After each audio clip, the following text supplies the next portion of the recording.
a leitura do voto paralelo, do relatório paralelo, para conhecimento.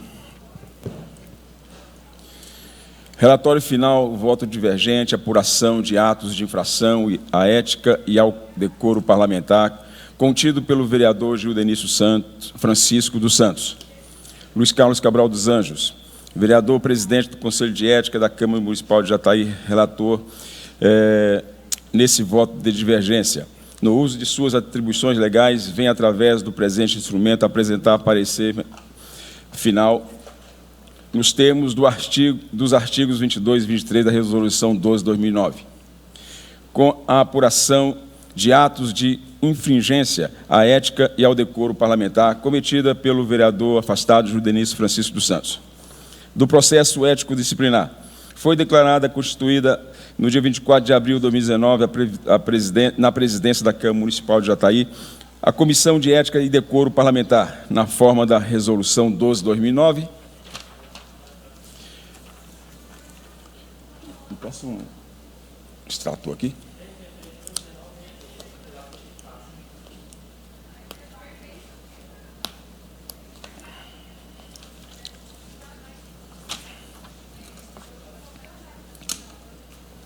Código de Ética e Decoro Parlamentar, onde ficaram eleitos para a sua composição o vereador pastor Luiz Carlos Cabral dos Anjos, na qualidade de presidente, o vereador Major Davi Pires, na qualidade de relator, o vereador Tiago Silvestre Magione, na qualidade de membro, e a vereadora Maria Aparecida Rodrigues da Silva Assis, na qualidade de suplente.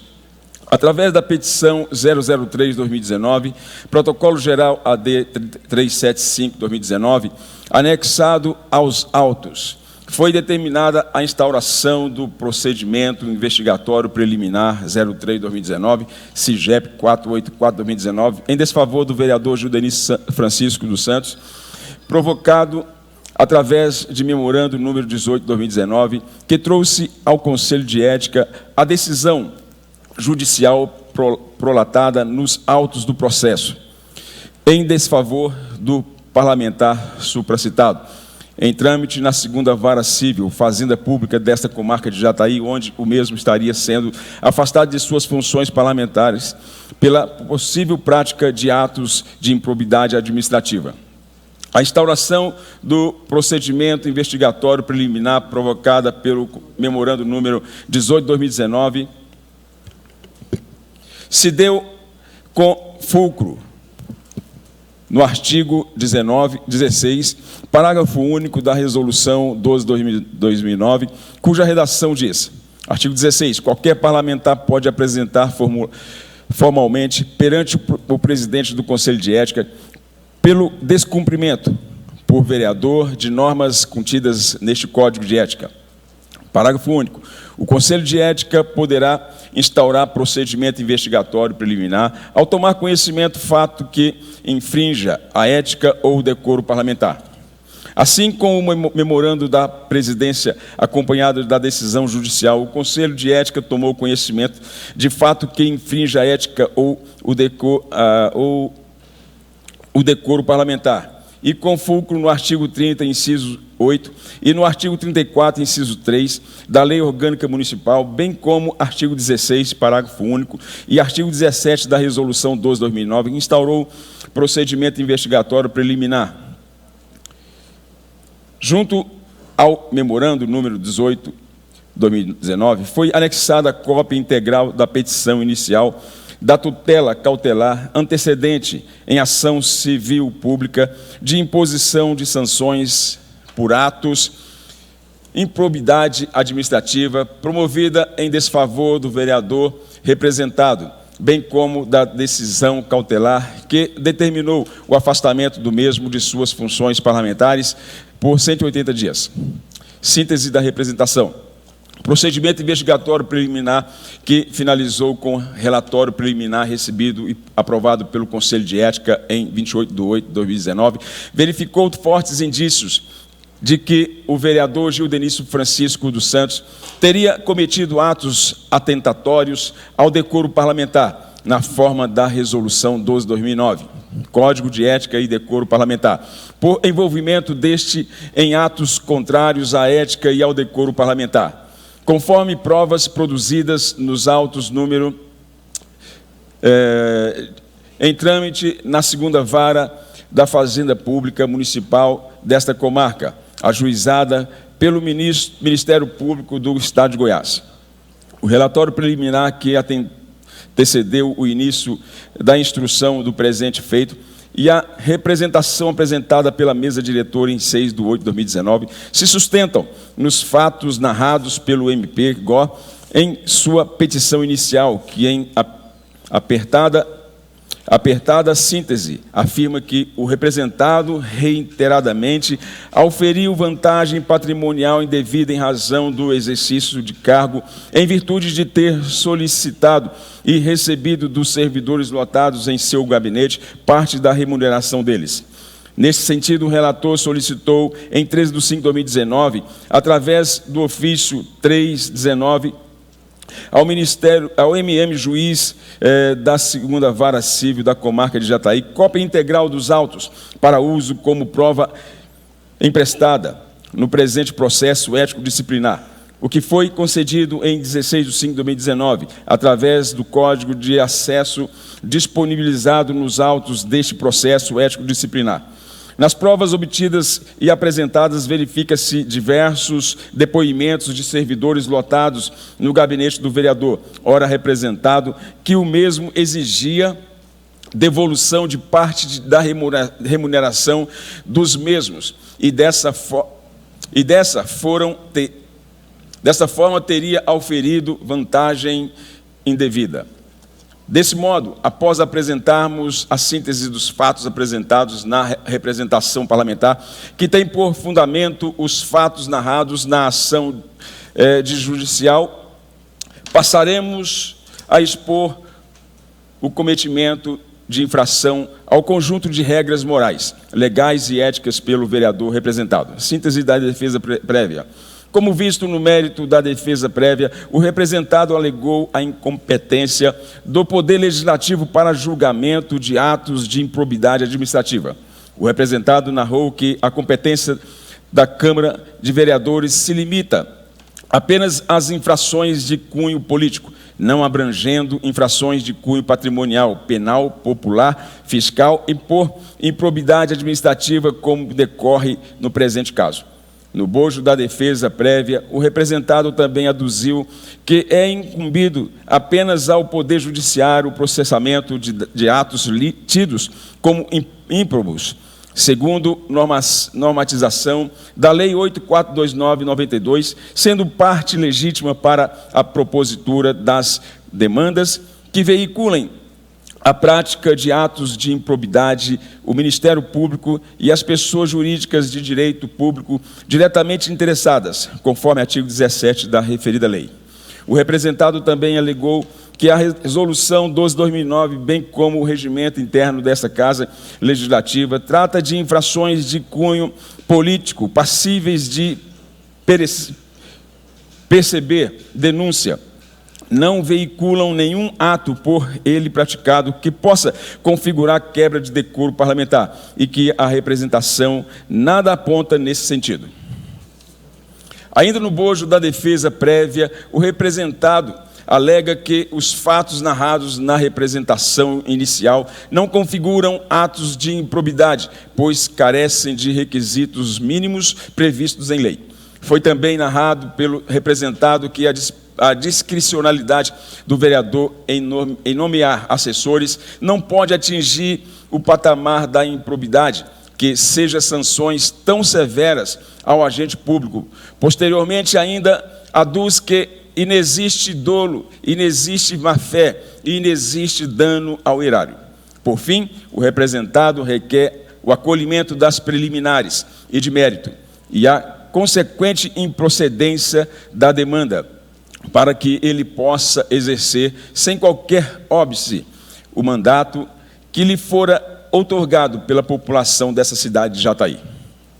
Da ação judicial que fundamenta a representação. Antes de adentrarmos na fundamentação fática, e jurídica, que embasa o presente parecer final, cumpre inicialmente apresentar a síntese da ação judicial de improbidade administrativa, proposta em desfavor do vereador Gildenício Santos, que serve de fundamento para a representação por quebra de decoro parlamentar.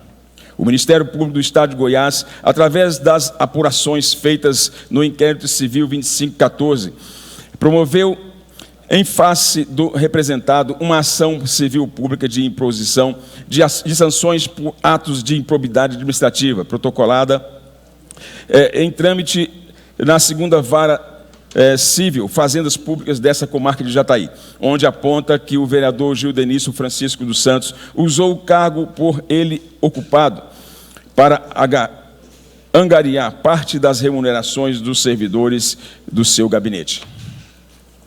O Ministério Público narrou que o vereador solicitava a nomeação dos servidores de seu gabinete e, assim, utilizava seu poder de nomeação e exoneração para fazer com que seus assessores entregassem parte de seus salários. Assim, o Ministério Público concluiu pela prática de atos de improbidade administrativa, nos moldes do artigo 9º, inciso 1 e 10º, inciso 1,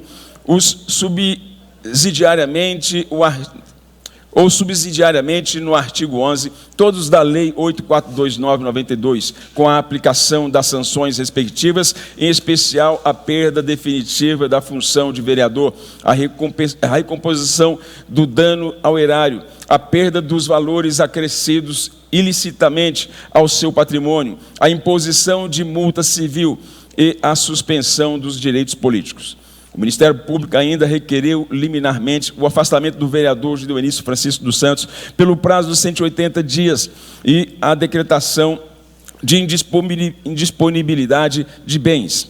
Os pedidos liminares foram recepcionados pelo juiz Tiago Castelhano. Da devida observação do processo legal pela comissão. Em sede de defesa prévia, o representado apresentou como um dos pedidos finais o requerimento para que seja decretada a nulidade processual desde a notificação por cesseamento de defesa, bem como da repetição do ato e da devolução para apresentação de nova prova escrita. Como visto no presente processo, o representado, após apresentar a defesa prévia e impetrar mandato de segurança, foi proferida decisão autorizando o seu acesso nas dependências da Câmara de Vereador, exclusivamente para cuidar da sua defesa técnica. Foi notificado por esta Comissão de Ética e Decoro Parlamentar sobre o deferimento da devolução do prazo de 15 dias para a sua manifestação inicial. O representado, então, apresentou nova defesa prévia, requerendo, mais uma vez, a nulidade processual por cesseamento de defesa.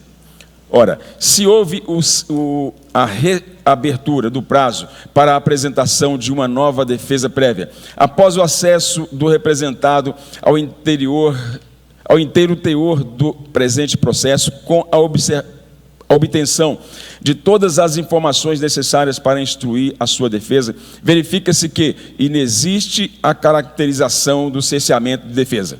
Neste passo, o presente processo político-administrativo encontra-se em regular processamento, pronto para julgamento, pois que até então foram observados os princípios do devido processo legal, do contraditório e da ampla defesa, sem qualquer prejuízo à defesa do representado. A ausência de vício de iniciativa, processo iniciado por procedimento investigatório preliminar, suprimento posterior ainda por representação da mesa diretora, legalidade e legitimidade da representação, com relação ao início do processo de perda de mandato parlamentar pelo Conselho de Ética. O Código de Ética da CMJ traz duas hipóteses de iniciativa do processo de perda de mandato parlamentar, a saber: artigo 16. Qualquer parlamentar pode representar formalmente perante o presidente do Conselho de Ética pelo descumprimento por vereador de normas contidas neste Código de Ética. Parágrafo único. O Conselho de Ética poderá instaurar procedimento investigatório preliminar ao tomar conhecimento fato de que infrinja a ética ou o decoro parlamentar. Desse modo, o parágrafo único do artigo 16 da Resolução 12/2009 legitima que o Conselho de Ética dê início ao processo, porque poderá instaurar procedimento investigatório preliminar ao tomar conhecimento fato que infrinja a ética ou o decoro parlamentar. Assim como o memorando da presidência, acompanhado da decisão judicial, o Conselho de Ética tomou conhecimento de fato que infrinja a ética ou o decoro parlamentar. E com fulcro no artigo 30, inciso 8, e no artigo 34, inciso 3, da Lei Orgânica Municipal, bem como artigo 16, parágrafo único, e artigo 17 da Resolução 12/2009, instaurou procedimento investigatório preliminar, publicado em 9/5/2019, através 785-DA, demonstrando total legalidade dos atos praticados desde então.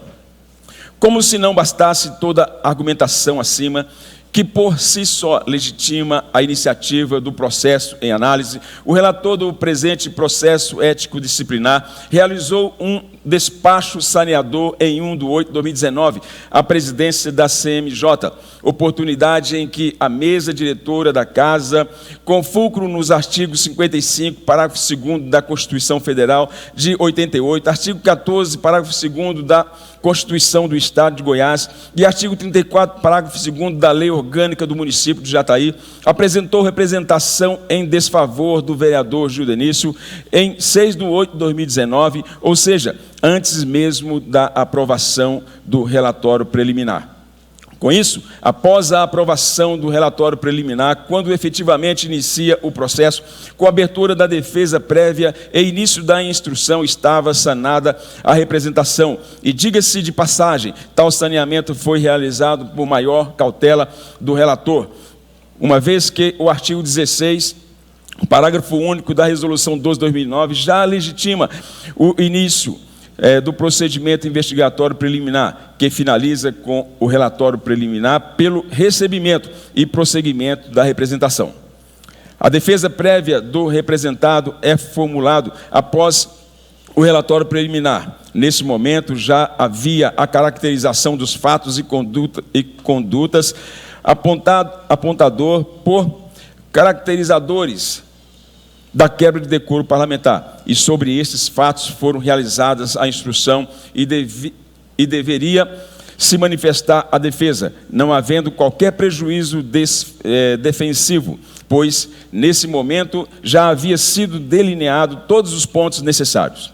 Ademais, o próprio relator Major Davi Pires, que, em seu parecer final, apontou um suposto vício na representação, esqueceu que o tema já foi trazido ao Conselho de Ética em seu relatório preliminar, feito pelo próprio vereador e aprovado à unanimidade em 28/8/2019, ou seja, nas páginas 02 e 03 do relatório preliminar, já aprovado pelo Conselho de Ética e elaborado pelo mesmo.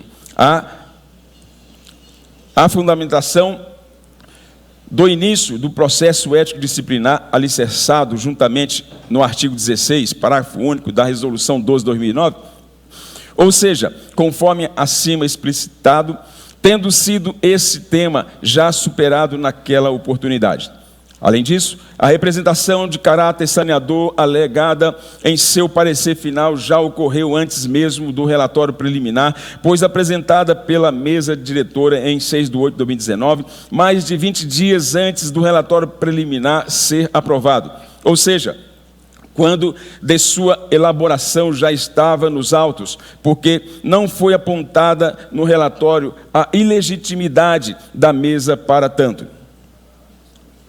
Porque não há, e ainda que houvesse, o que destacamos apenas em caráter argumentativo, tal representação é desnecessária no caso, pois, conforme a argumentação do próprio relatório preliminar, elaborado pelo vereador Major Davi e aprovado em 28/8/2019, o artigo 16, parágrafo único, legitima o início do procedimento ético-disciplinar. Talvez tenha havido um lapso de esquecimento do relator em seu parecer final sobre este tema, uma vez que o mesmo, de forma clara, já tinha analisado em seu parecer anterior, e o tema estava, assim, superado e pode ser comprovado com mera consulta às páginas 02 e 03 do seu relatório protocolado em 26/8/2019 e aprovado em 28/8/2019. A argumentação de ilegitimidade da mesa diretora não merece prosperar, pois tal legitimação decorre da Constituição Federal, Constituição do Estado de Goiás e Lei Orgânica Municipal de Jataí, normas até mesmo grau de hierarquia superior à Resolução 12/2009, senão, vejamos, destacamos que a Constituição Federal de 88, artigo 55, parágrafo 2º, bem como a Constituição do Estado de Goiás, artigo 14, parágrafo 2º, e a Lei Orgânica do Município de Jataí, artigo 34, parágrafo 2º, atribuem a legitimidade à mesa ou partido político com representação na Casa Parlamentar, ou seja, denotando a total legitimidade da representação ora formulado. Senão, vejamos, Constituição Federal, artigo 55, perderá o mandato de deputado ou senador. Inciso 1, que infringir qualquer das proibições estabelecidas no artigo anterior. Inciso 2, cujo procedimento for declarado incompatível com o decoro parlamentar. Parágrafo 1º, é incompatível com o decoro parlamentar, além dos casos definidos no regulamento interno, o abuso das prerrogativas asseguradas a membro do Congresso Nacional ou a percepção de vantagens indevidas. Parágrafo 2º, nos casos dos incisos 1, 2 e 4, a perda do mandato será decidida pela Câmara dos Deputados ou pelo Senado Federal, por maioria absoluta, mediante provocação da respectiva mesa ou de partido político representado no Congresso Nacional, assegurada a ampla defesa. Já na Constituição Estadual, encontramos, artigo 14, perderá o mandato o deputado estadual. 1. Que infringir qualquer das proibições no artigo 13, redação dada pela Emenda Constitucional número 46. Inciso 2, que tiver procedimento declarado incompatível com o decoro parlamentar. Parágrafo 1º, são incompatíveis com o decoro parlamentar, além dos casos definidos no Código de Ética e Decoro Parlamentar, o abuso das prerrogativas asseguradas aos deputados e percepção de vantagens indevidas. Parágrafo 2º. Nos casos do inciso 1, 2 e 4, a perda do mandato será decidida por voto secreto e maioria absoluta, mediante provocação da mesa diretora, de ofício ou mediante provocação de partido político representado na Assembleia Legislativa, assegurada ampla defesa. Artigo 71. Os vereadores são invioláveis no exercício do mandato e na circunscrição do município, por suas opiniões, palavras e votos, aplicando-se-lhes as proibições e as incompatibilidades no exercício da vereança, similares no que couber ao disposto na Constituição da República para os membros do Congresso Nacional e nesta Constituição para os membros da Assembleia Legislativa. Parágrafo único. A perda, extinção, cassação ou suspensão de mandato de vereador dar-se-ão nos casos e na forma estabelecidos nesta Constituição e na legislação federal. No mesmo sentido, a Lei Orgânica do Município, artigo 34, perderá o mandato o vereador que, inciso 2, tiver procedimento declarado incompatível com o decoro parlamentar ou atentatório às instituições vigentes. Inciso 3, utilizar do mandato para a prática de atos de corrupção ou de improbidade administrativa. Parágrafo 1º.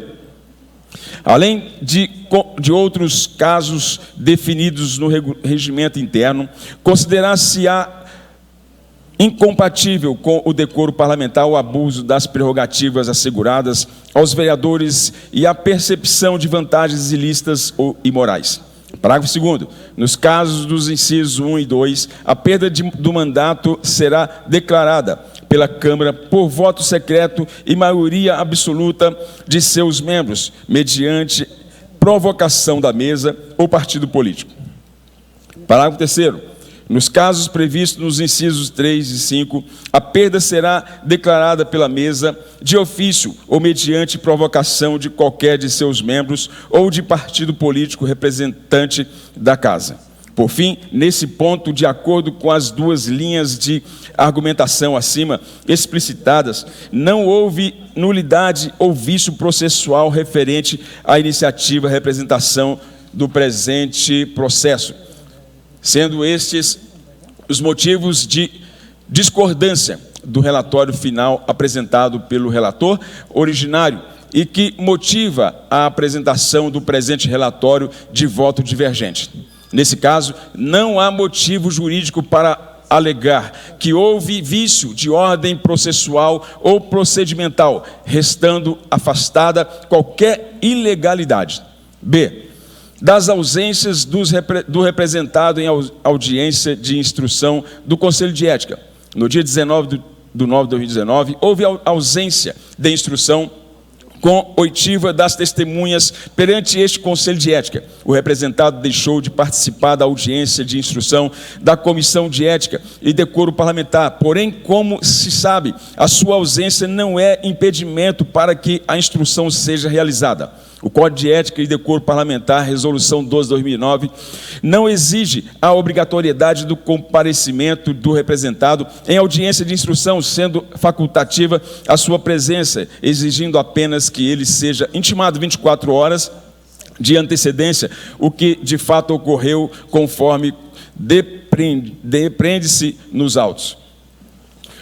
No Decreto-Lei 201/67, que dispõe sobre a responsabilidade dos prefeitos e vereadores, o seu artigo 5º, inciso 4º, demonstra claramente que não há obrigatoriedade da sua presença em audiência. Vejamos a sua redação.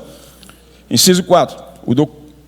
O denunciado deverá ser intimado de todos os atos do processo, pessoalmente ou na pessoa de seu procurador, com a antecedência, pelo menos, de 24 horas, sendo-lhe permitido assistir às diligências e audiências, bem como formular perguntas e reperguntas às testemunhas e requerer o que for de interesse da defesa. No presente caso, o representado e seu procurador foram intimados, porém não compareceram em audiência, nem comprovaram devidamente impedimento até início da mesma.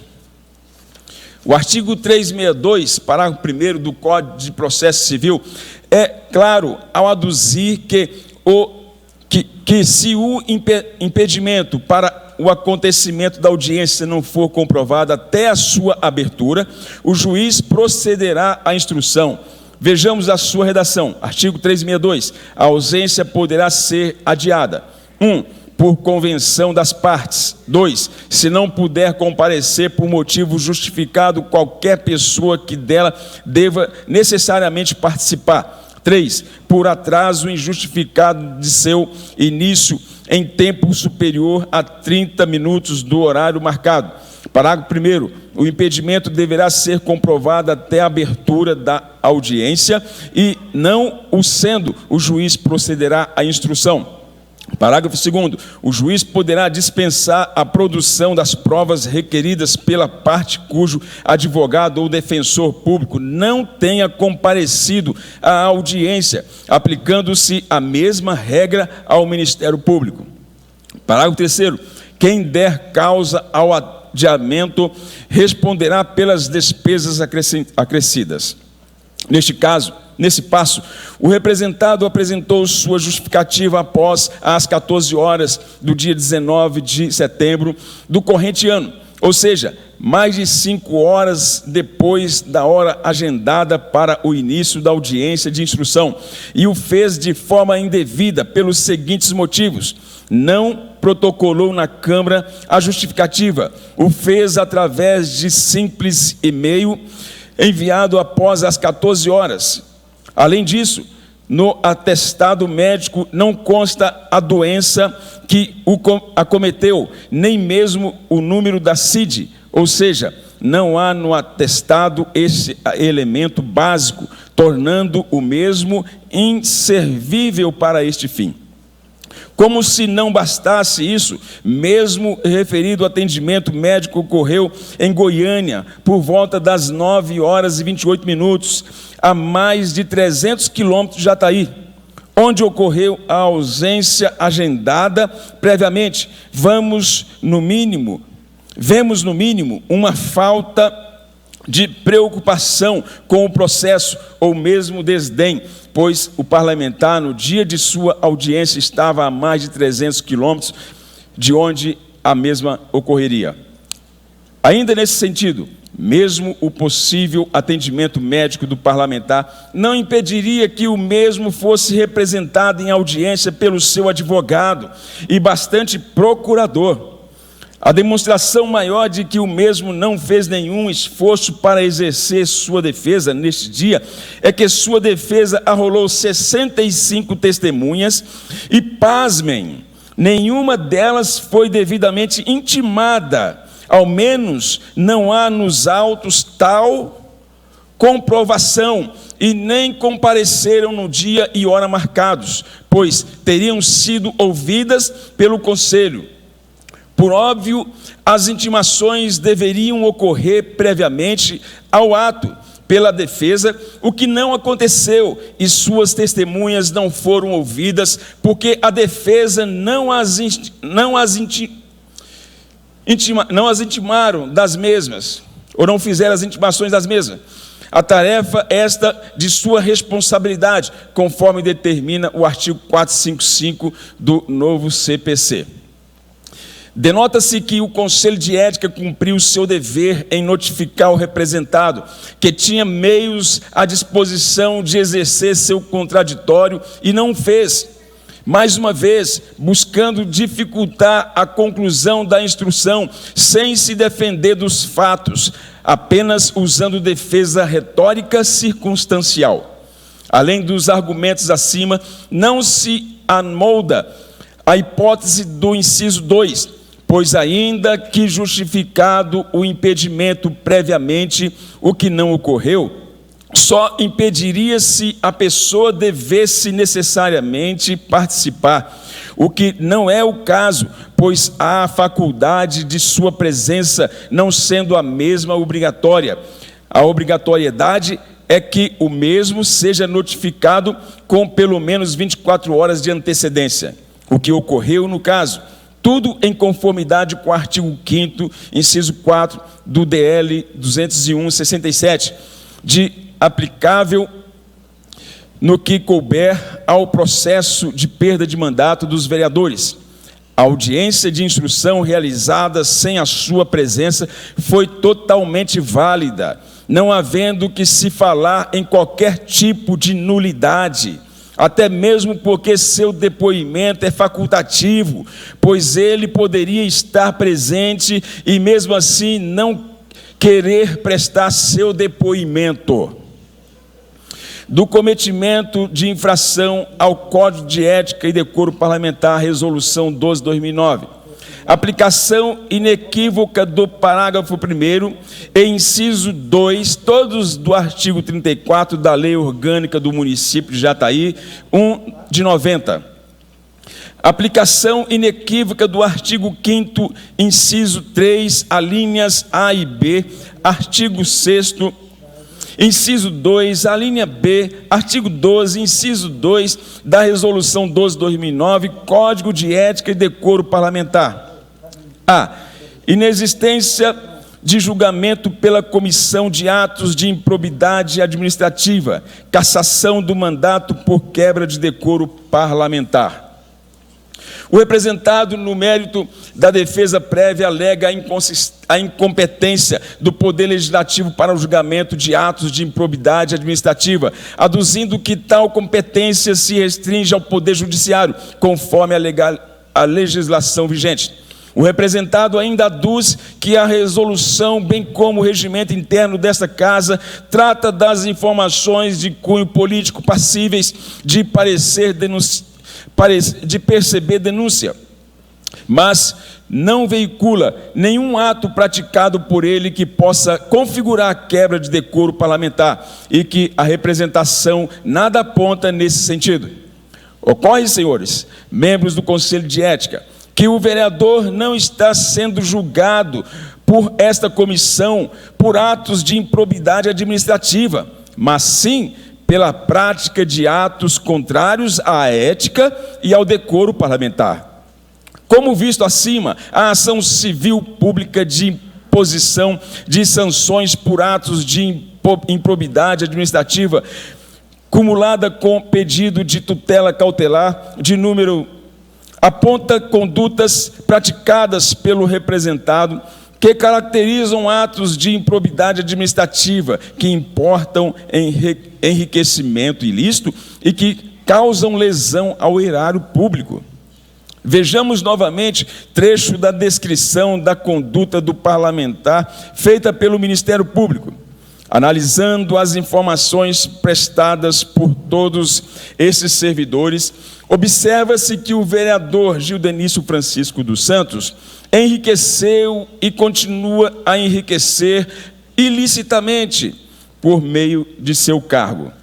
Foram colhidos elementos do Inquérito Civil Público 2514, que demonstraram que, durante vários anos, o vereador Gildenício Francisco dos Santos exigiu esses repasses dos servidores lotados em seu gabinete, acrescendo ao seu patrimônio, mediante a utilização ilícita de seu cargo, altos valores em dinheiro.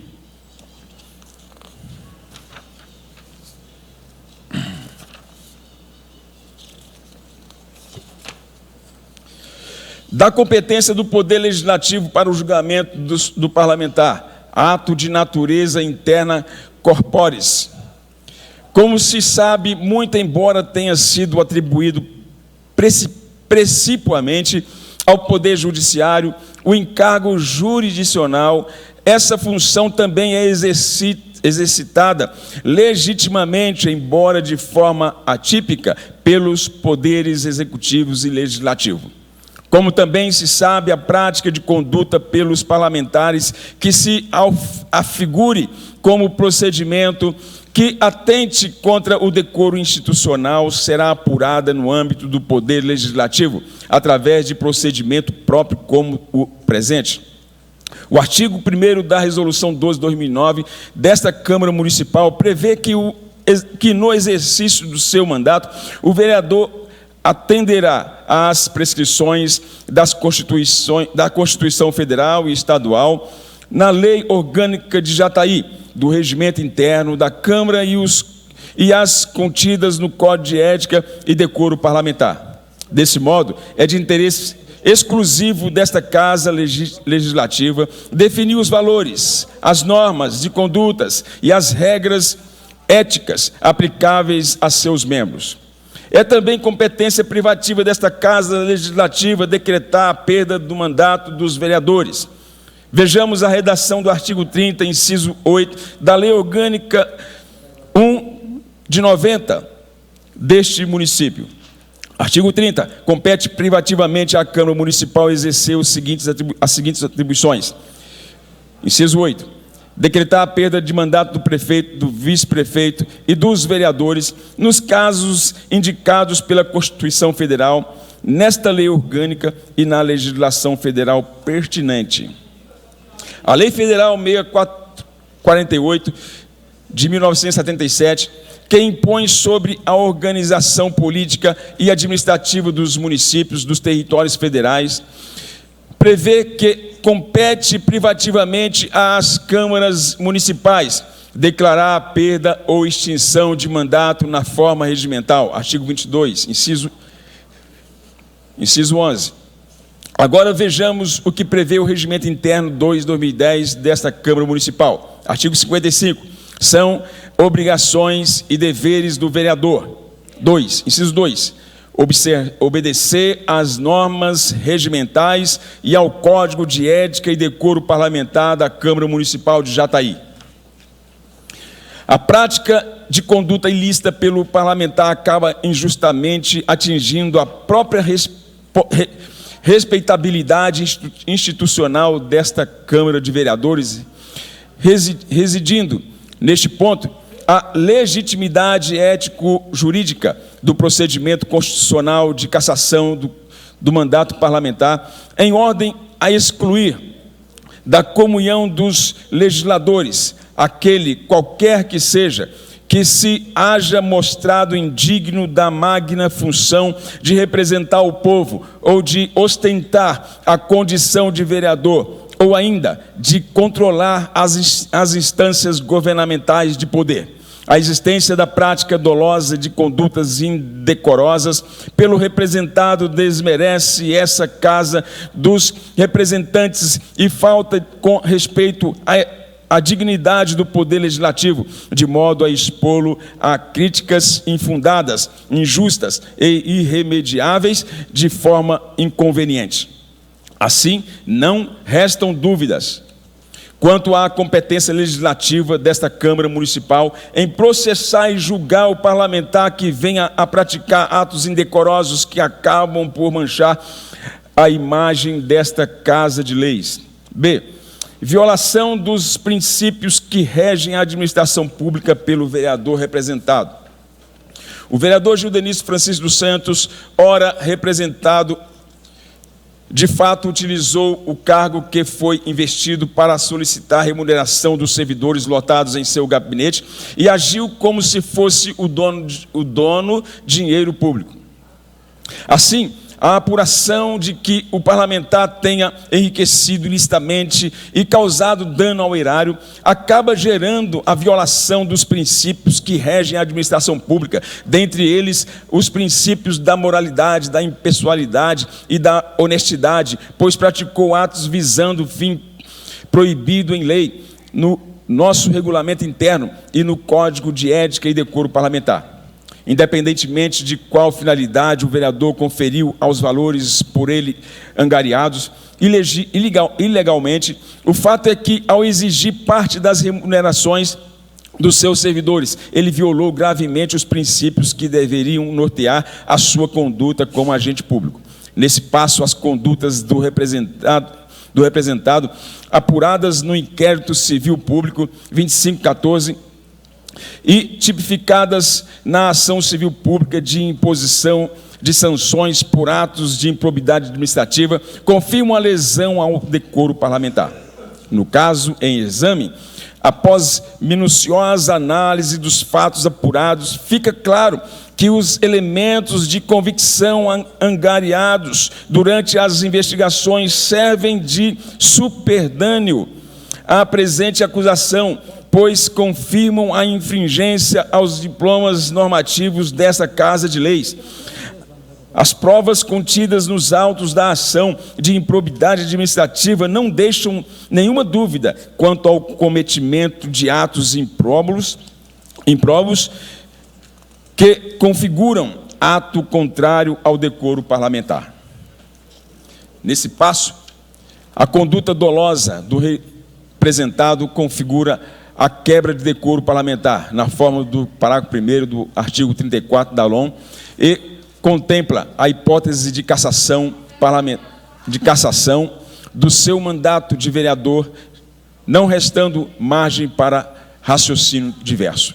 Inclusive, a defesa prévia e nem mesmo as alegações finais elaboradas pelo representado não contestam a narrativa fática, os depoimentos dos servidores e as demais provas apuradas no inquérito civil público e nos autos da ação de improbidade que lhe é movida. Em sua manifestação defensiva, utiliza apenas argumentos retóricos, circunstâncias e procedimentais, mas não desconstitui o conjunto fático probatório existente que comprometem a sua conduta ética moral. Os atos do representado atingem diretamente todas as inserções sociais do sujeito, homem público, haja visto a necessidade de, em todas as circunstâncias da vida cotidiana, ter o mesmo uma conduta digna.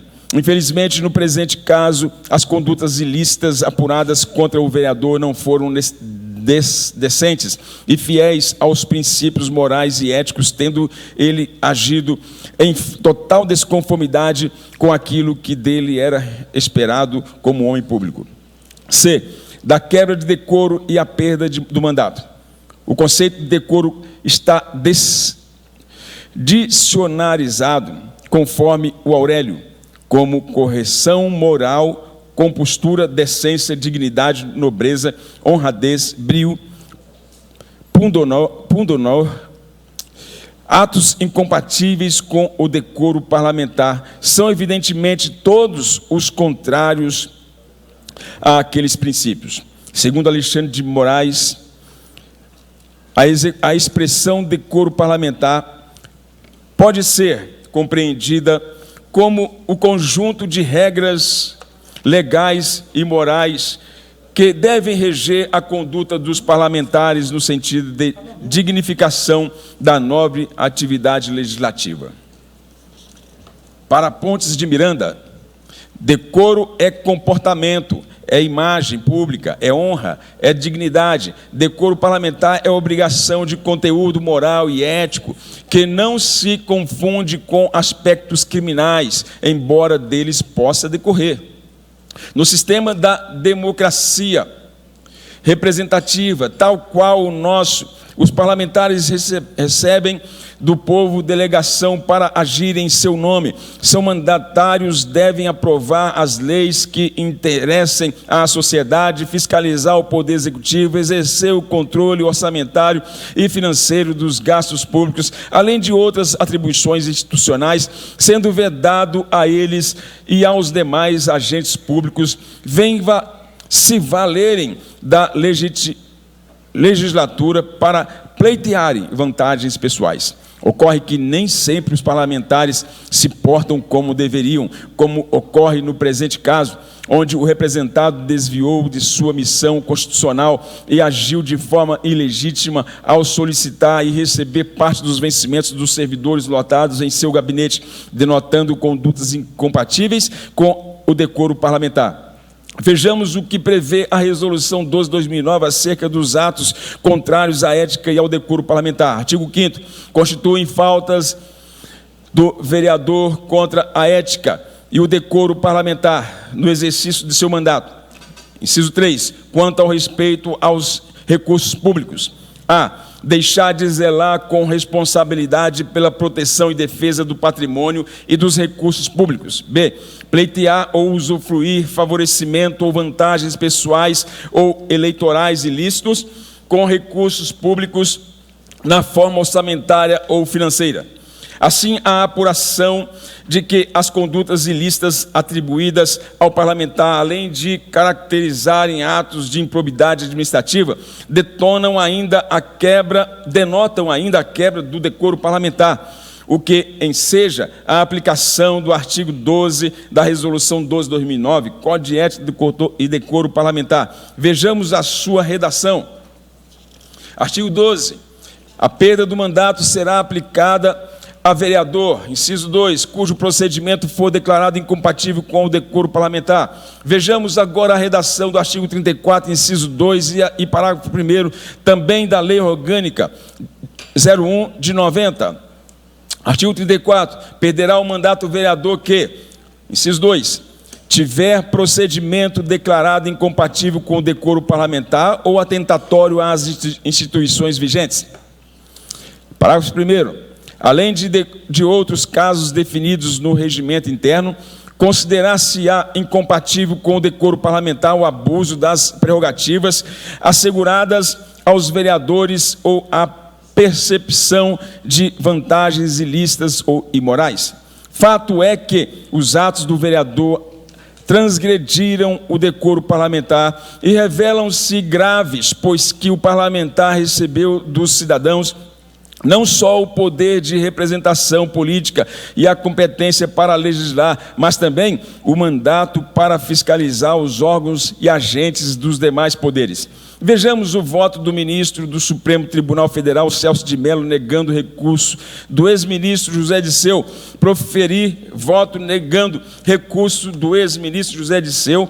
O ministro Celso de Mello assim se pronunciou: os membros do Poder Legislativo, quando assim atuam, transgridem as exigências éticas que devem pautar e condicionar a atividade política, que só se legitima quando efetivamente respeitado o princípio da moralidade, que traduz valor constitucional de observância necessária na esfera institucional de qualquer dos poderes da República. Nenhum membro de qualquer instituição da República está acima da Constituição, nem pode pretender-se excluir da crítica social ou do alcance da fiscalização da coletividade. A imputação a qualquer membro do Congresso Nacional de atos que importem em transgressão ao decoro parlamentar revela-se fato que assume, perante o corpo de cidadãos, a maior gravidade a exigir, por isso mesmo, por efeito de imposição ética, demanda emanada de um dos dogmas essenciais da República, a plena apuração e o esclarecimento da verdade, tanto mais se considerar que o parlamentar recebeu dos cidadãos não só o poder de representar a política e a competência para legislar, mas também o mandato para fiscalizar os órgãos e agentes dos demais poderes.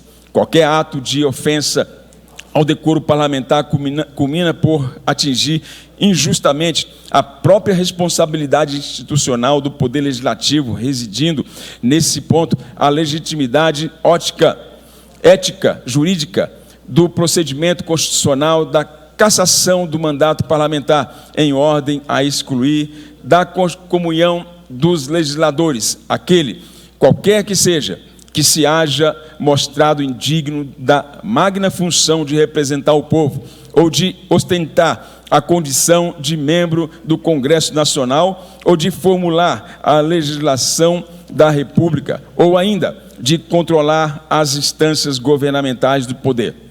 Não se poderá jamais ignorar que o princípio republicano consagra o dogma de que todos os agentes públicos, legisladores, magistrados e administradores são responsáveis perante a lei e a Constituição, devendo expor-se plenamente às consequências que derivem de eventuais comportamentos ilícitos.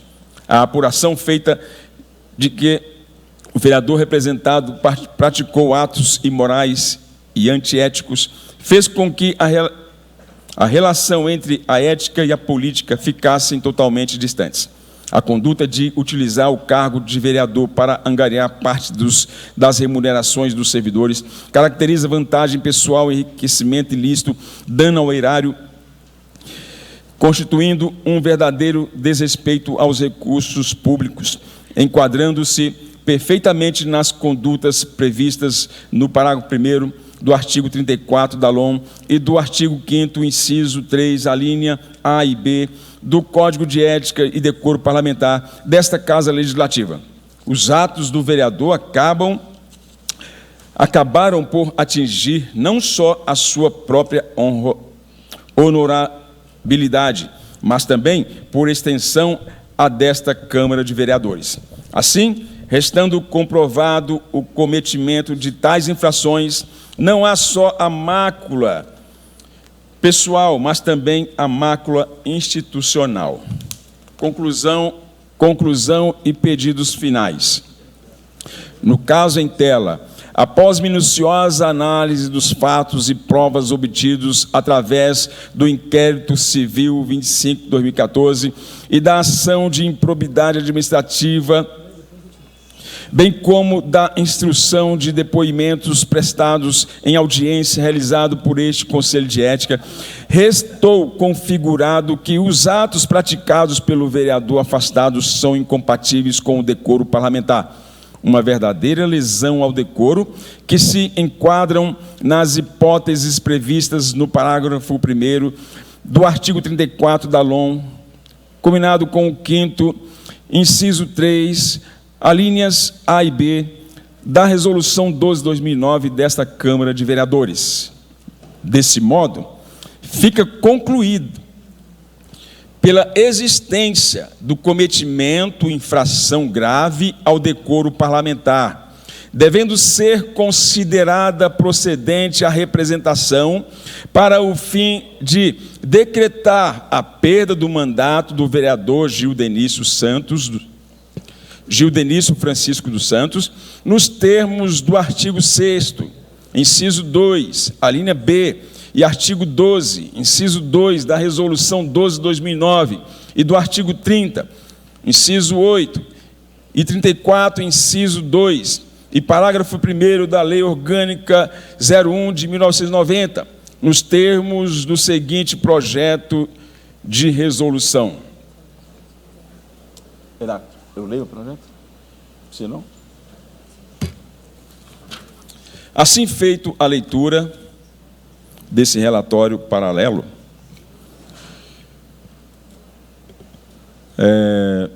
nós vamos passar então ao voto do membro dessa comissão. Se caso o vereador Major Davi quiser se expressar antes, pode ser antes se quiser. Então, tem isso. Depois do voto não tem discussão. Se você quiser aproveitar agora, depois do voto eu vou encerrar. Vai falar? Vai falar. Vai falar? Vou, você falou engraçado. Então, com a palavra, então, Major Davi. Vereador. Boa tarde a todos e a todas, os membros do Conselho de Ética, pastor Luiz Carlos, presidente, o membro dessa comissão de ética, vereador Tiago Magione, toda a imprensa aqui presente, os internautas. Eu só queria fazer aqui um breve comentário rápido.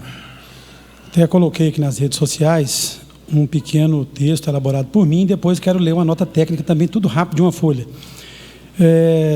Sobre essa questão ontem, da nossa reunião de ontem. Até protocolei um ofício para o nosso presidente, dizendo que quando não há a presença de um dos membros, tem que ser chamado o suplente, mas isso não aconteceu. Acho que devido à rapidez, não dava nem tempo. Eu até entendo isso. Mas o que nós queremos dizer aqui? Nós, em momento algum, manifestamos no mérito, com relação a não ser votado pelo plenário essa possível cassação do vereador Gildenício. Então, eu quero que todos entendam isso, os amigos, os internautas, enfim. Nós não estamos aqui querendo... eu não pedi o trancamento do processo de cassação, não é isso. O que eu fiz, o pedido para um pedido de saneamento, por entender que a mesa diretora não ter legitimidade para poder representar, tem que ser um vereador. Então, o artigo 16 fala isso do Código de Ética. E, enfim, o nosso vereador presidente, ele apresentou o seu relatório paralelo, e eu apenas quero dizer que não estou aqui para discordar do relatório dele, não é isso. Eu acho que o momento seria o relatório final ser apresentado pelo próprio relator, depois de saneado aquilo que eu falei, que é também a questão da oitiva, porque ele apresentou no mesmo dia um atestado médico, e depois disso não foi oportunizado para ele um novo momento para poder... Agora, nós não podemos terminar um processo de cassação de um parlamentar que é de grande envergadura. É algo assim. Não estou entrando no mérito se ele deve ou não. A culpabilidade dele, quem vai julgar é o judiciário e nós aqui do Conselho de Ética. E depois nós vamos recomendar a sua cassação ou não. E aí a mesa diretora coloca no plenário para ser votado. Aí eu não sou contra isso, não, muito pelo contrário, nós temos que realmente fazer o nosso dever de casa. Agora, o que eu quero é simplesmente o saneamento do processo, nada mais do que isso, para que possa ser dado principalmente o direito do contraditório e da ampla defesa, ou seja, ouvir a testemunha de defesa, ouvir o acusado, o representado. Aí eu vou ler aqui as duas notas para a gente poder finalizar. A questão é que o vereador acusado, no dia marcado para a sua oitiva de suas testemunhas de defesa, apresentou atestado médico e não veio depor.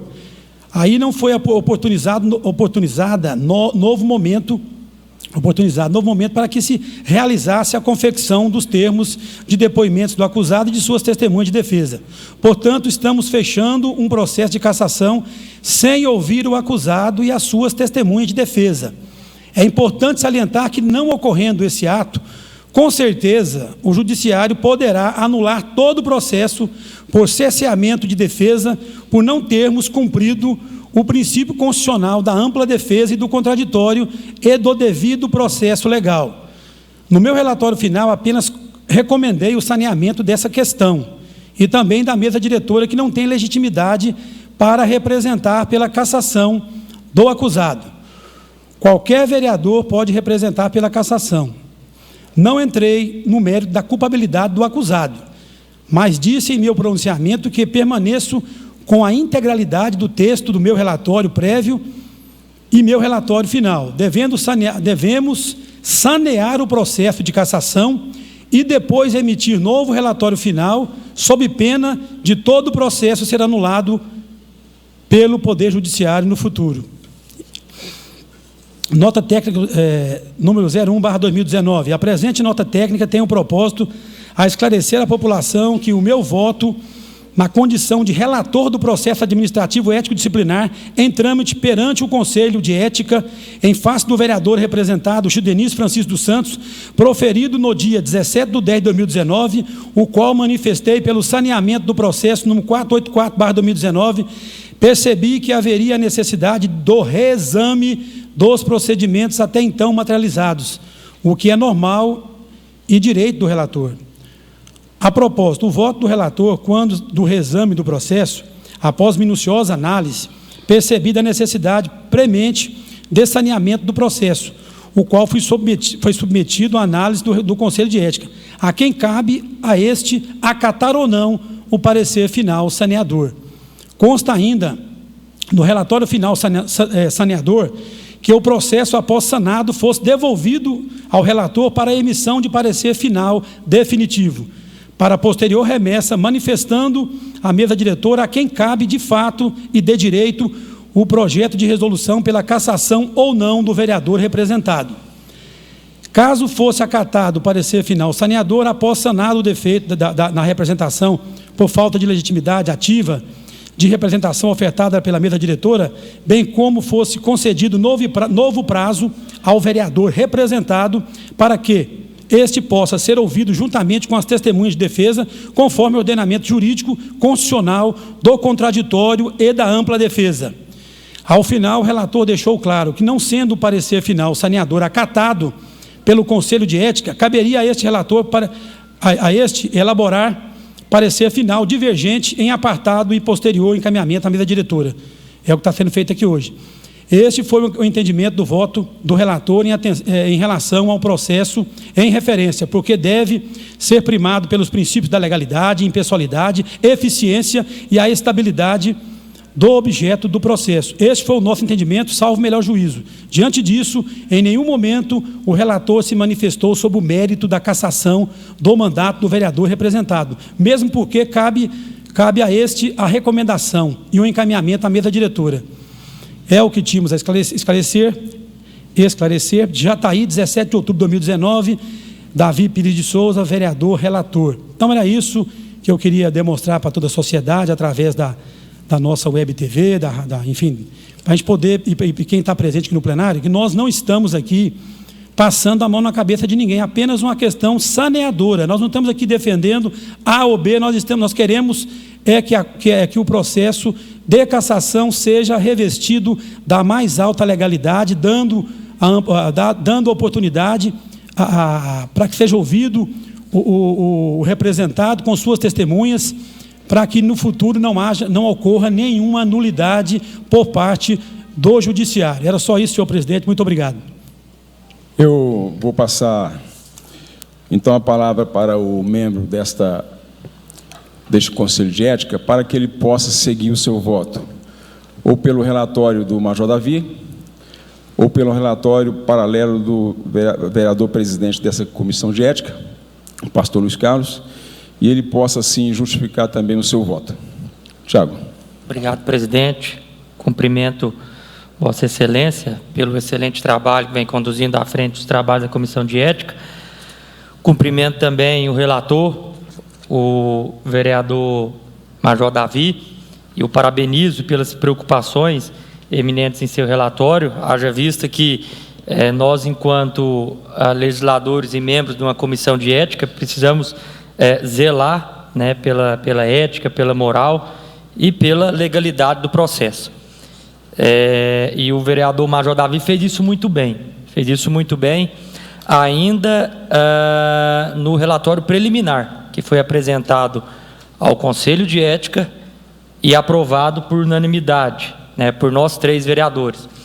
É interessante, presidente, que nós possamos passar para a sociedade que está nos assistindo, a imprensa, né, e tornar claro o conteúdo e as divergências dos 2 relatórios, né? Sem dúvida nenhuma, os 2 relatórios ele vem, né, indicando pelo fato de improbidade administrativa, por quebra de decoro, né? O relatório do vereador Davi um pouco mais cauteloso, utilizando as palavras de supostamente, indícios, né? E o do vereador pastor Luiz mais contundente, né? O que diferencia são as conclusões, né? A conclusão do relatório do pastor Luiz, né, é pela cassação do vereador Judenício, e a conclusão do vereador relator Major Davi, ele alega alguns vícios. Então eu gostaria de fazer um comparativo, porque as pessoas precisam entender, né, o conteúdo, porque os nobres colegas que leram, né, por aproximadamente mais de hora os seus relatórios, as pessoas às vezes não pegam o gancho e não entendem muito bem. Mas eu gostaria de ressaltar, eu li hoje ainda, né, haja vista que o pastor Luiz protocolou no dia de hoje o seu relatório, eu tive a oportunidade de ler os 2 na íntegra. E destaquei alguns fatos, eu não vou ler todos os relatórios, né? Não vou ocupar o tempo de vocês aqui muito, mas alguns pontos, né, para poder justificar o meu voto no dia de hoje, né? O relatório do vereador Davi, ele apresenta a ilegitimidade, né, da mesa diretora em poder representar o acusado Judenício. Apesar de que, nos termos do artigo 16, ele permite com que a mesa diretora faça a representação. E mais do que isso, o nosso regimento interno não há necessidade nem da representação, uma vez conhecedores dos fatos. Nós temos aqui, eu grifei o Código de Ética, número 12 de 2009, que fala: deste modo, o parágrafo, eu vou ler antes, o artigo 16 do Código de Ética: qualquer parlamentar poderá representar formalmente perante o presidente do Conselho de Ética pelo descumprimento por vereador de normas contidas nesse Código de Ética. Parágrafo único: o Conselho de Ética poderá instaurar procedimento investigatório preliminar ao tomar conhecimento fato que infrinja a ética ou decoro parlamentar. Então, o que diz esse parágrafo? Que não necessariamente não precisa de uma representação, apenas que o Conselho tome conhecimento de algum fato de quebra de decoro. Deste modo, o artigo 16 da Resolução 12 de 2009 legitima que o Conselho de Ética dê início ao processo. Por quê? Repetindo, poderá instaurar procedimento investigatório preliminar ao tomar conhecimento fato que infrinja a ética ou decoro parlamentar. Ponto. Assim, com o memorando da presidência, que foi encaminhado a este Conselho, acompanhado da decisão judicial do Dr. Tiago Castelhano, o Conselho de Ética tomou conhecimento de fato que infrinja a ética ou o decoro parlamentar. Ponto. E com fulcro no artigo 30, inciso 8º, e no artigo 34, inciso 3º da Lei Orgânica Municipal, bem como o artigo 16, parágrafo único, e artigo 17 da Resolução 12 de 2009, que acabei de ler, instaurou o procedimento preliminar, está aqui o número 3 de 2019, protocolo geral 375 de 2019, publicado em 9/5, através do número 785-DA, demonstrando total legalidade dos artigos praticados então. O que ocorre? Neste momento, o vereador Davi apresentou de forma muito inteligente a esta comissão um processo número 484, que diz o seguinte: o Major Davi Pires, relator do Conselho de Ética, atuando no processo acima descrito em desfavor de Gildenício Santos, vem realizar o saneamento do feito, para que o referido processo tenha seu regular trâmite até a conclusão terminativa. Nesse sentido, apesar de haver o procedimento investigatório preliminar instaurado regularmente, não há nos autos representação formulada por parlamentar, partido político, com representação na Casa Legislativa ou mesa diretora, conforme previsão no Código de Ética e Decoro Parlamentar, Resolução número 12 de 2009, que eu acabei de ler, Lei Orgânica do Município e Constituição Federal de 1988. Visando a melhor instrução do feito, remetemos o processo à presidência da Câmara Municipal de Jataí, até que seja suprimida a devida representação pelos legitimados legais, para que em seguida retorne a essa Casa relatoria com o prosseguimento regular do feito, em conformidade com a Resolução número 12 de 2019 e a Lei Orgânica do Município. Major Davi Pires, relator do Conselho de Ética. Estou encaminhando uma cópia ao relator e ao presidente da Casa, que está contida no processo. Então, nesta data, do dia 5/8, o vereador Davi alertou a esta presidência, a esse conselho, de que precisaria de uma representação de um vereador, de um partido político com representação na Casa, ou da mesa diretora, baseada na resolução número 12 de 2009 da Lei Orgânica do Município. Isso foi atendido no dia 6. Também estou com cópia, que no dia 6, a Casa, está aqui, a Casa encaminhou a representação, está aqui, data 6/8, mesa diretora da Câmara Municipal de Jataí, representando o vereador Gildenício. Muito me estranha, neste momento, que nós já aprovamos o relatório preliminar do vereador Davi Pires, em que a sua conclusão diz: no caso em teia, após minuciosa análise dos fatos e provas obtidas através do processo 52, 34, 771, 57, 2019, 9090093, de ações de improbidade administrativa, restou configurado que existem fortes indícios de que os atos praticados pelo vereador afastado são incompatíveis com o decoro parlamentar. Verdadeira lesão ao decoro, que se enquadram nas hipóteses previstas no parágrafo 1º do artigo 34 da Lei Orgânica Municipal, com o parágrafo 5º, inciso 3º, alíneas A e B da Resolução 12 dessa Câmara de Vereadores. Desse modo, encontra-se manifestadamente concluído pela existência de indícios de cometimento de infração grave ao decoro parlamentar, devendo ser considerada procedente a representação feita pela mesa no dia 6, e, portanto, requer o prosseguimento do processo para que seja feita a apuração de denúncia em toda a sua dimensão e plenitude e, ao final, submeter ao plenário de votação. Assinado, vereador Major Davi Pires, no dia 27 de agosto. Então, entendam comigo, no dia 6, o vereador Davi pediu a esta mesa da Comissão de Ética que fosse feita a representação. A Comissão de Ética notificou a presidência dessa casa e a presidência dessa casa fez a representação, baseada no ofício que eu acabei de ler e entreguei para os vereadores, do vereador Major Davi Pires. No dia 27, depois do dia 6, que foi representado pela mesa diretora, o vereador Davi apresentou o relatório preliminar dizendo que estava tudo certo e que o prosseguimento poderia acontecer. Ponto. Acredito que essa primeira requisito apresentado pelo vereador Davi em seu relatório, da ilegitimidade ativa da mesa diretora para representar em desfavor do representado, ela foi sanada, mediante, como eu disse, ao próprio ofício, processo do vereador Gildenício, do vereador Davi, ao atendimento ao seu ofício da mesa diretora dessa casa e, posteriormente, a apresentação de um relatório preliminar do próprio relator, vereador Major Davi. Eu tenho aqui a Constituição Federal, a Constituição Estadual e a Lei Orgânica do Município.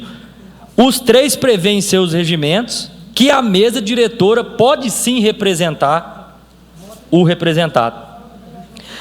Da segunda acusação do vereador Major Davi, em que acusa de que não foi dado o direito de ampla defesa, eu quero ler rapidamente um trecho do relatório do vereador Pastor Luiz.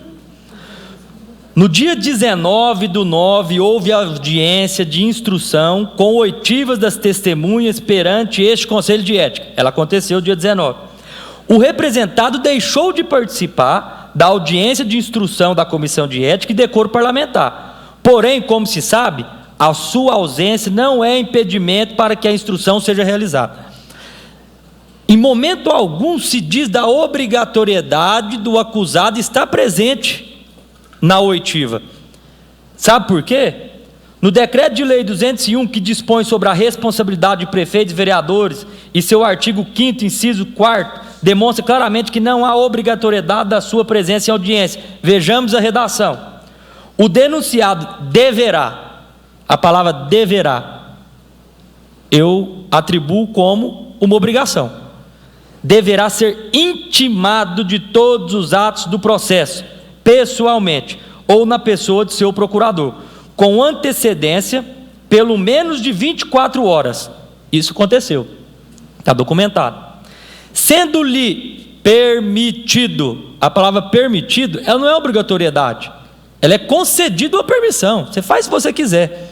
Sendo-lhe permitido assistir às diligências e audiências, bem como formular perguntas e reperguntas a testemunhas e requerer o que for de interesse da sua defesa. Então não tem obrigatoriedade do vereador Gildenício ter participado do momento das oitivas que foi realizado nessa casa. Aqui diz também, no artigo 362, parágrafo 1º do Código de Processo Civil, é claro ao aduzir que se o impedimento para o acontecimento de audiências não for comprovado até a abertura da audiência, o juiz procederá à instrução. Artigo 362, inciso 1º, a audiência poderá ser adiada. Inciso 2º, se não puder comparecer, por motivo justificado, qualquer pessoa que dela deva necessariamente participar. Parágrafo 1º, o impedimento deverá ser comprovado até a abertura da audiência, e não o sendo, o juiz procederá à instrução. Neste caso, o representado apresentou sua justificativa de que não poderia vir, após as 14 horas do dia 19, que foi o dia que aconteceu a oitiva. Ou seja, mais de 5 horas depois da hora agendada para o início da audiência de instrução. E o fez de forma indevida, pelos seguintes motivos: não protocolou na Câmara justificativa, o fez através de simples e-mail enviado após as 14 horas. Além disso, no atestado médico não consta a doença que o acometeu, nem mesmo o número da CID. Ou seja, não há no atestado esse elemento básico, tornando o mesmo inservível para este fim. Como se não bastasse, mesmo o referido atendimento médico ocorreu em Goiânia por volta das 9h28, como diz o atestado médico, a mais de 300 quilômetros de Jataí. Se ele estava às 9h30 na hora do atendimento lá em Goiânia, quer dizer, para ele que estava lá, tiver que vir a Jataí, ele teria que sair de lá no mínimo 3 horas antes, por volta das 6h30 da manhã. Se ele não saiu até 7h30, 8 horas, ele saberia que ele não estaria aqui, poderia ter notificado. A mais de 300 quilômetros de Jataí, onde ocorreu a audiência agendada previamente. Vemos, no mínimo, uma falta de preocupação com o processo, ou mesmo um desdém, pois o parlamentar, no dia de sua audiência, estava a mais 300 quilômetros de onde a mesma ocorreria. Ainda nesse sentido, mesmo o possível atendimento médico do parlamentar não impediria que o mesmo fosse representado em audiência pelo seu advogado e bastante procurador. A demonstração maior, prestem bem atenção, a demonstração maior de que o mesmo não fez nenhum esforço para exercer sua defesa no dia 19, é que sua defesa arrolou 65 testemunhas, e pasmem, nenhuma delas foi devidamente intimada, ao menos não há nos autos de tal comprovação, e nem compareceram no dia e hora marcada, pois teriam sido ouvidas por esse conselho. Então, senhor presidente, comparando esses dois relatórios, acompanhado com esses ofícios, processos do relatório Major Davi Pires, do processo preliminar, que também está em mãos aqui, não há dúvidas de que todos os trâmites legais que aconteceu através dessa comissão de ética, que foi muito bem orientado pelos advogados dessa casa, eles seguiram de forma a regimentais, né? Eu quero deixar bem claro aqui que nenhum dos dois relatórios foge do indiciamento de suposta prática de quebra de decoro, tanto quanto do vereador Davi, que é o relator, quanto tanto do vereador pastor Luiz Carlos, que é o presidente dessa casa. O que divergiu foi apenas a conclusão de que o relatório do presidente dessa casa, do presidente dessa comissão, pastor Luiz, encaminha já o relatório final para apreciação dessa Casa de Leis nas próximas sessões ordinárias. E o relatório do vereador, relator dessa casa, Major Davi, pede mais tempo para que seja apresentado o relatório final e que dê mais oportunidade de defesa ao acusado. Antes, senhor presidente, de dizer sobre o meu voto, eu gostaria de deixar gravado nos anais dessa casa algo que me chamou muita atenção.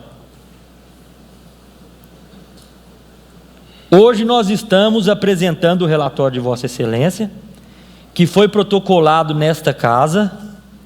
Se me permite mostrar a data.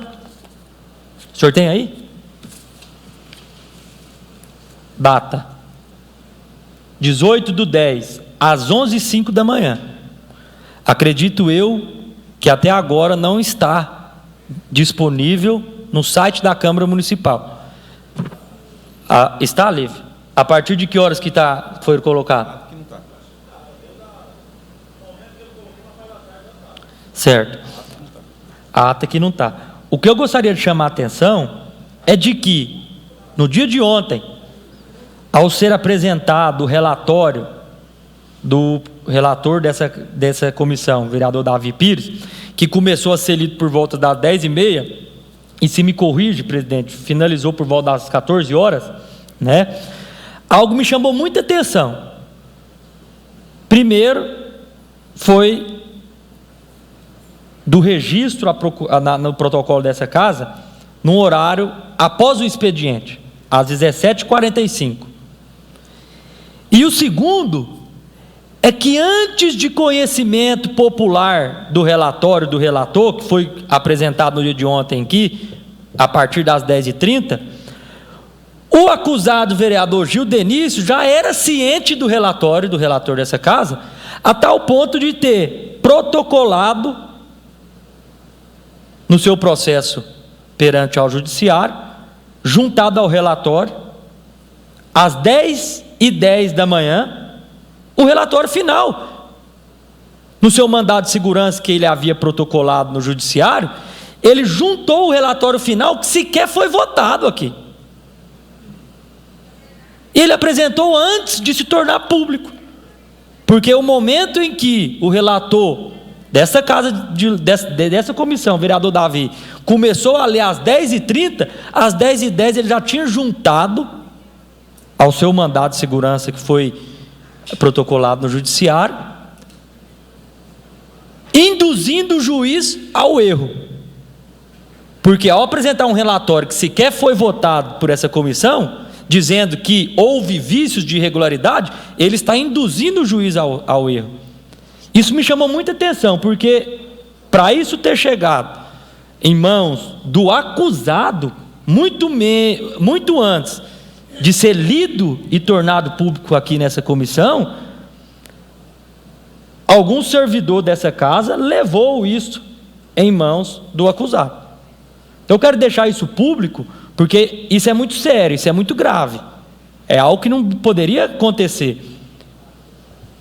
Como também, senhor presidente, de servidores dessa casa estarem frequentando o escritório advocacício do representado vereador Gil Denício. Nós já temos fotos, vamos apresentar isso ao judiciário, uma vez que o doutor Tiago Castelhano, ao seu mandado de afastamento, proibiu que os acusados tivessem acesso à Câmara Municipal e a servidores dessa casa. Então, são coisas muito sérias que vêm acontecendo, mas nós já estamos com provas em mãos, de fotos, e vamos levar isso em conhecimento do judiciário.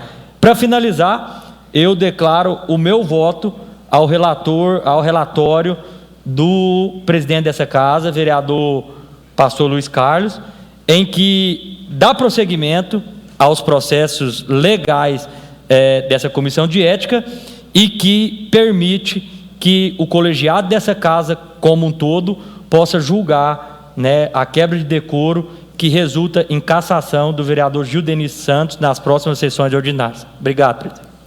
Muito bem. Como o encaminhamento dos votos ficaram 2-1 para o relatório paralelo, nós estaremos encaminhando à mesa diretora para que ela possa, então, encaminhar para o plenário e termos aqui uma votação onde todos os vereadores vão poder fazer juízo de valores e encaminhar o seu voto pela cassação ou não. Então, isso vai ser decidido em plenário, em uma sessão ordinária dessa casa, que será definido pela presidente dessa casa, que é a vereadora Cátia Carvalho. Então, nós estamos, assim, encerrados com esta votação e vamos aguardar o que vem pela frente. Obrigado.